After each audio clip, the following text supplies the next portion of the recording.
And we're all right. Hello, and welcome to another episode of Collective Conversations. I am your host, Mike Brewer, and my guest today is Melissa Jensen. You can find her on LinkedIn at Melissa Marie Jensen. Melissa joined the multifamily industry in 2003, and she quickly amassed an impressive track record in nearly every facet of the multifamily management world. She has an infectious enthusiasm. I have to slow that down because that is a mouthful. 2 words in a row. Infectious enthusiasm for the industry and a desire not only for her own success, but the success and happiness of those around her. She is devoted to customer service with an approach that leans on identifying the needs and desires of the individual that she is serving. She recently held the role of Operational Excellence Manager for the Holland Property Group based in Vancouver, Washington. But recently, and I do mean very recently, in fact, Melissa became the manager or director, we'll unpack that, of culture and engagement. Melissa, welcome to the show. Thank you. And yes, very recently, and it became official yesterday. So very recent. Well, might I be like the 4th or 5th to say congratulations? Thank you. Thanks. Well, I'm very excited. You and I go way back, way back. I was struggling to come up with the exact year. I think you started in the industry in 2003, as we said in the opening, but you and I met, I'm going to call it 08, 09, plus minus at Mills Properties. Yep. Mm-hmm. And I think at some point we worked together directly. City Side, I think, was the name of the property in downtown St. Louis. Yes. Yep. I remember that well. I believe Eli Walker was the first one that we worked together on. And I recall, because I still tell this story about be careful what you wish for. I told you that I was really bored at Eli Walker. And you said, I know just what to do with you. That is true. So you went from Eli Walker over to City Side. That was the trip. Yep. Okay. Yep. And that makes a lot of sense to me. Yes. That for those of you listening, Eli Walker was an 86 unit apartment property mixed with, well, I guess it was 100 and I don't know, 60, 70 units in total, but half of those units were condos rented out by people lived in them and or rented them out. And then we had 86 or 87 apartment units that we managed, along with a parking garage and a bunch of other stuff. Yes. That was a very complicated deal. Yeah. And so then we move you over to City Side, which is a property right next to where the St. Louis Rams, well, it's the Los Angeles Rams now, but that's where the Rams played. The property was literally right next door to that stadium, correct? Yes. Excellent. Contract property. Yeah. It had its own challenges. I want challenges. For sure. I want to dive right in. So this manager or director of culture and engagement, maybe you can, is it one or the other? Is it both? But unpack that for us. I'm very, very interested in this title and what the vision of that is for your organization. Yeah, it was, I actually got to write the job description. So it was a lot of fun. Yeah. The title is not yet determined. We have, Holland Residential has a new president that started roughly 6 months ago. And so we've been going through a period of Holland Reimagined, is what we call it. And it's been in the works, but it's going to be fully launched the first quarter of 2022. And so new roles within the organization and a restructuring is a big part of that. So they've settled on roles for people, but not titles quite yet. So it will either be manager or director of culture and engagement. Excellent. And just to back up a bit, Holland, kind of tell us about Holland. They have a big presence, I guess, up and down the West Coast, but tell us a little bit about the company, then we'll go back into this new role you're playing. Yeah, Holland is based out of Vancouver, Washington, so right next to Portland, Oregon. That's where our headquarters is. And then we're in all of the markets in the Pacific Northwest, California, Arizona, not quite the Pacific Northwest, but Washington State and then Oregon. And it is a vertically integrated real estate development company. So we have Holland Construction, Holland Development, and Holland Residential. So Holland does everything from finding the land and seeking out partners for the development, then either recapitalizing or selling the property once it's leased up. And we do all of our own construction. So it's a pretty unique business model, and residential is just one piece of that. So Understood. How many total units do you have under you? Do you just do owned business or do you do third-party property management as well? We do primarily third-party property management. Anything that is in a lease up, generally we have some ownership stake in that. But once it is recapitalized or sold, once it's sold, we might be engaged as a third-party manager. Or if it's recapitalized, we might be involved in that as a partial owner. I don't believe there is anything that we own outright that is just a Holland property. Got it. And so Mhm. your total unit count today is how many units are you managing up and down the West Coast? I actually don't know, because it fluctuates monthly. Sure. Um, by a significant amount. I believe we've got 17 deals in flight right now, that are transitioning in the next 45 days. So mhm. Part of Holland Reimagined is to double the size in the next 5 years. That is a big part of the restructuring and the plan for Holland Residential. I gotcha. It's Mhm. it, it's interesting.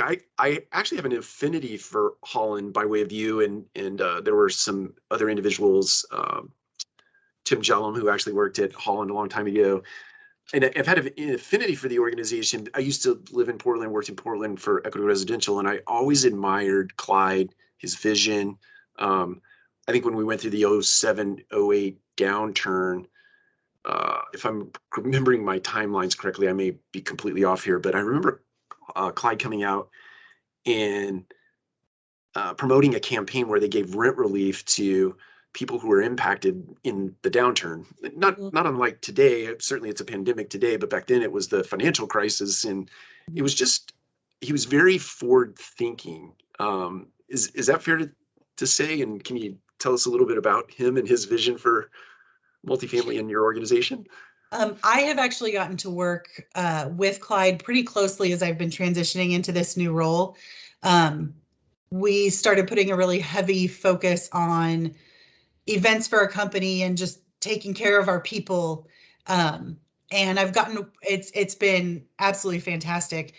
Um, we do cooking events, I saw this. where our CEO and Clyde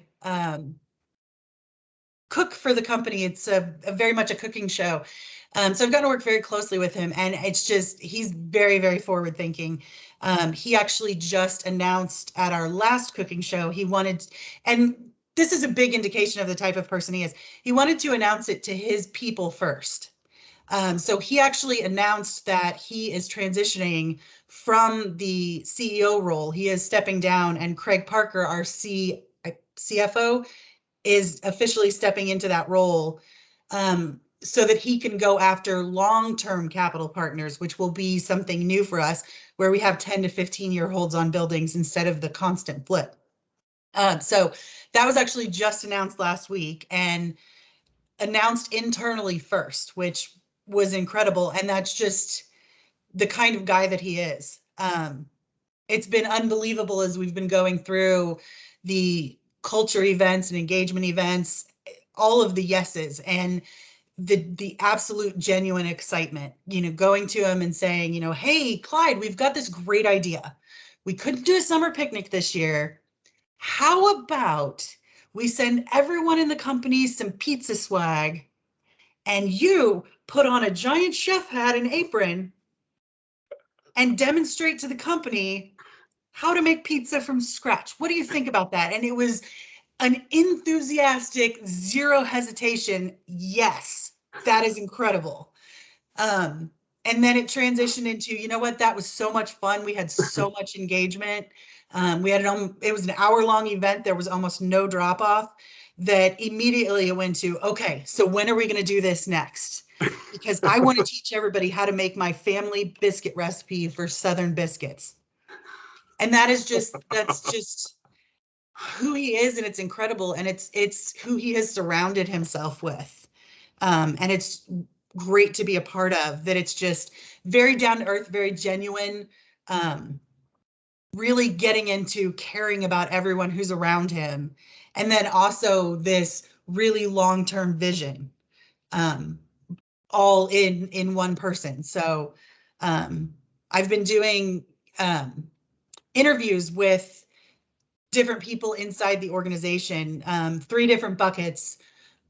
Why have you stayed with Holland so long? If for new people, what attracted you to Holland? And then for people who have left and come back, what brought you back to Holland?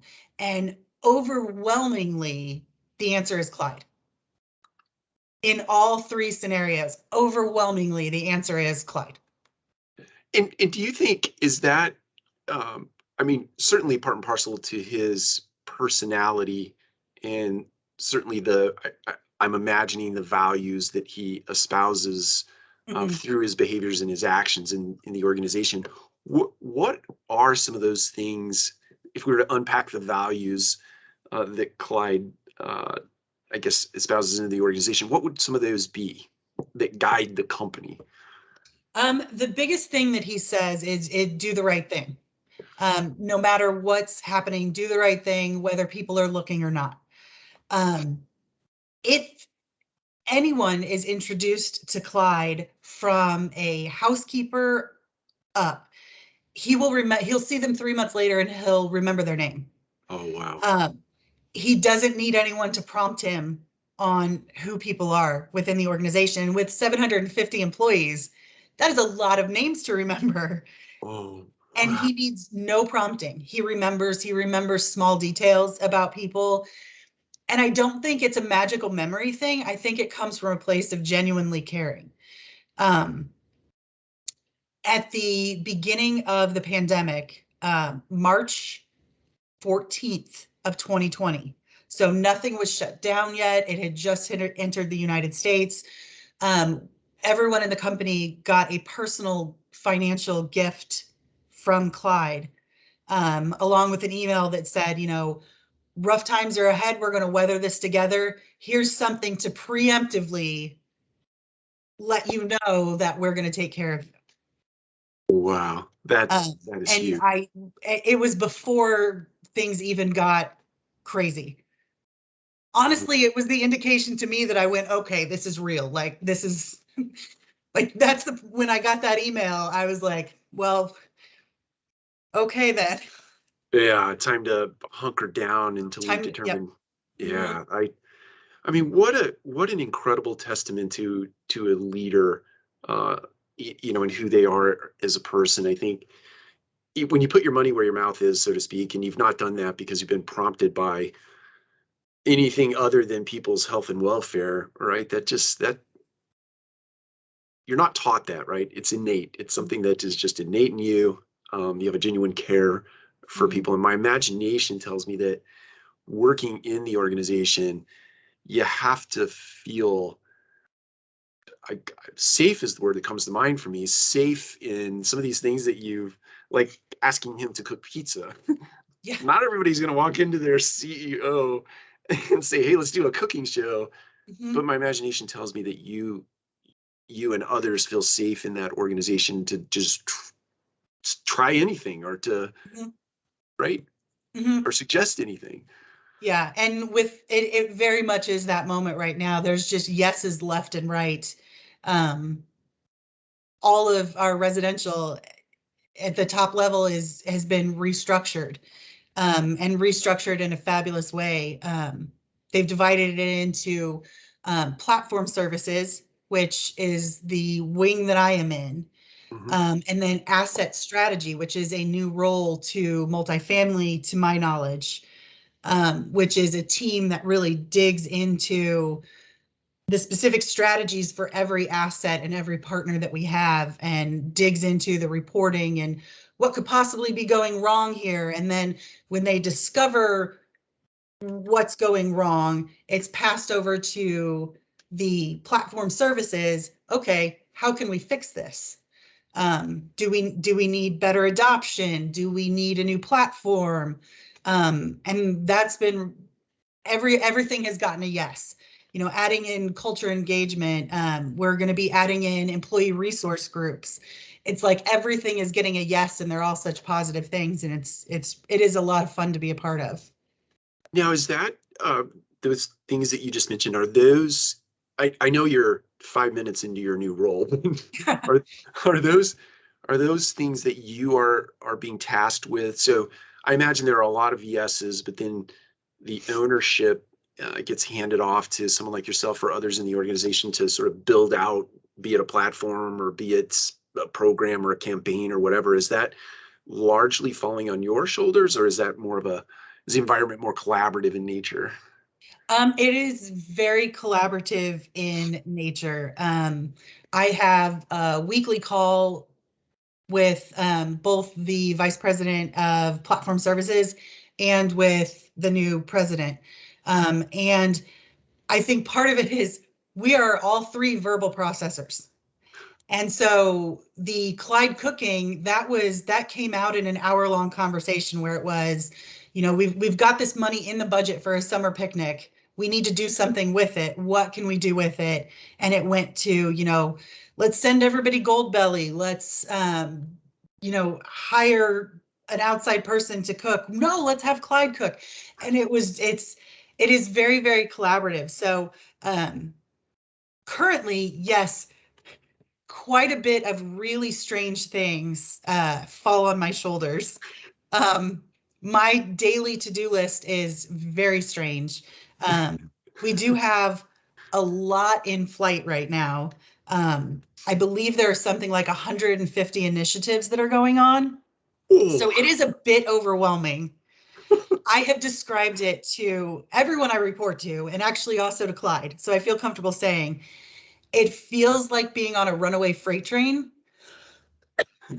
but it is going to a destination that I really, really want to be a part of.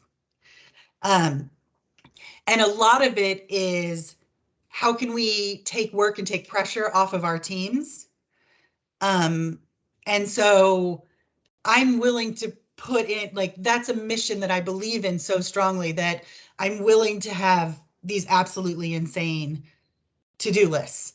And there is also very much a culture of understanding, here's my to-do list. I am not going to be able to hit the deadline for that.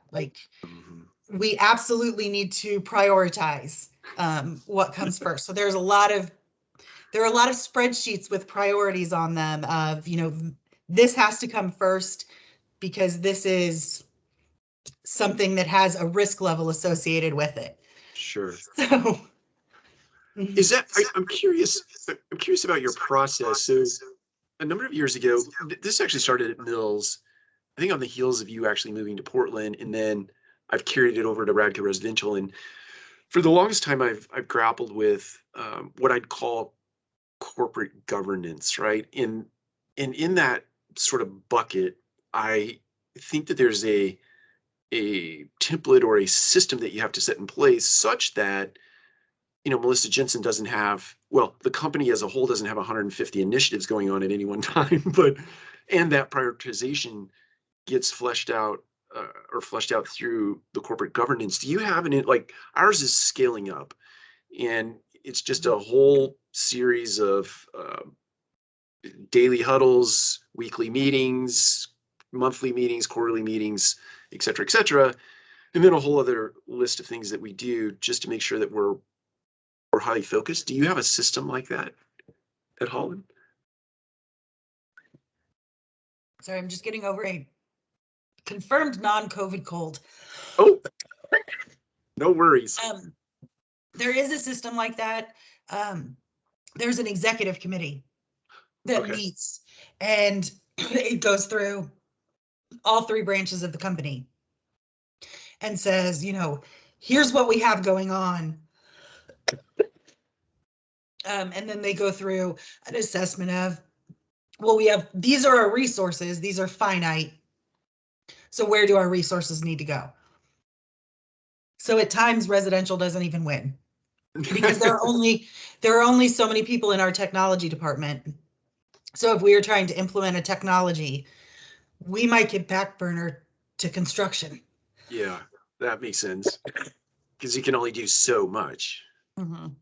Yeah. That makes sense. So thinking about that, or sort of thinking about the future of Holland, you definitely have a very visionary leader. My imagination tells me that here we're sort of segueing in. I'm not going to go so far as to say post-COVID, but let's say, and I hate the term new normal, so I'm not going to say that either, even though I just did. Yeah. I believe that the world is going to look different. There are headwinds associated with that, but there are a tremendous amount of opportunities that would yield outcomes for your organization. So as we sort of wind up here, can you talk about what you see as the biggest headwinds for, if you want to talk about multifamily in general, or if you want to talk about Holland specifically, perfect, but then also, so headwinds and then areas of opportunity that you see for multifamily, and again, more specifically for Holland, if you'd rather answer it that way. I think that the biggest one is really leveraging technology. And I know that for us, it's not a matter of replacing people. Mm-hmm. It's a matter of being able to take care of our residents in our buildings in a different way and really putting focus on that. And it is streamlining technology. That is a huge focus that we have as an organization right now. And I think that that is something that is needed multifamily wide. Over the last 10 years, all of these technologies have come out. And all of our property management companies have said, yes, let's sign up for that. Yes, let's sign up for that. And so now we're in a situation where in a tech stack, you might be asking your people to have, 75 different logins on 50 different platforms, to the point where you don't even know what each one does because you have so many of them. Right, right. So that is a huge focus for us. And I think should be a huge focus for the industry, is streamlining our tech stacks and saying, maybe this company does virtual tours marginally better, but this company integrates well and offers these other services in addition to that, so that you don't have, this is my call center, but this is my CRM. And this other company over here is doing our virtual tours, and teams fighting integrations between them because integrations inevitably fail as companies add on competing, well, now that's a competition, so we don't want you to be able to plug in the way that you could plug in before. So right. That is a huge focus for us because it's something that we have established is a huge bottleneck and frustration point for our teams, is that they have to log into all these different systems, and every system does something slightly different. It's amazing to me, and I agree with you. That is a huge headwind for the future, and it's I won't go down the road of dogging on the legacy property management systems. I do a fair amount of that, and sometimes get myself in trouble because I say things I shouldn't. But I believe they stifle innovation. They stifle our ability to serve our consumers and our team members in a way that is good for them, right? But I understand why they do it too. They need a walled garden, and it's, you need to protect your business interests. And I get that. In the same respect, I get very frustrated about it. But okay, so opportunities, if you're projecting out, I think it's hard to do 5 years. Let's think about 1 to 3 years from now. What are the areas of opportunity that you see at Holland or in the multifamily space that are really going to drive us to, let's call it, the next level? And this does tie directly into my new role, but it is part of the reason that I'm so excited about it. I really think catching up with other industries in, social and environmental causes is a huge opportunity. And I think that it's something that, the people who are coming up that are the demographics for our properties now, it's something that they look for. And it's something that's important. And I know a lot of companies are doing it and are doing it well. And we are starting to catch up to other industries, but we absolutely need to be truly engaging in our communities. You and I talked before this, we have a lot of properties that are located in Portland. And really being engaged in the issues that are going on, and not just being these giant walled off buildings to what is around us, I think is huge. And I think it's something that not just our residents are looking for, but I think that the talent that we're trying to attract, that's something that they're looking for. They want to work for companies that they care about and that their personal passions. I absolutely love the apartment industry. Like everyone else, I stumbled into it on accident. I think that happens more, but it's such an opportunity to care for people in so many different ways. But the reality is, at the level of a leasing agent or even a property manager, the passion isn't really the real estate market. The passion is the taking care of people. And to attract on-site teams that are really passionate about caring about people, we need to make sure that there are opportunities for them to get involved in the community and to make it better, and to really look at environmental causes. I mean, we really cause a lot of problems in the environmental sector, and we all have recycling stations, but we could be doing so much better. And that's just a huge thing. And I think that is a huge opportunity. And I think the companies that get that right and do it well are going to be really successful, because their people are going to feel cared about. They're going to attract people that authentically care about their residents and not just turning over the next lease. And I think companies that can really get that right are going to have an advantage in the next 5-10 years. I couldn't agree more. I think, to your point about team members, be it present day team members or future team members, having their value system align with the value system in your organization, especially as it relates to ESG, it will become a competitive advantage, right? And you can't be a greenwasher either, right? You can't do these programs for the sake of getting a check mark that you did something. It's something where you really have to embed yourself in the community beyond your property lines, right?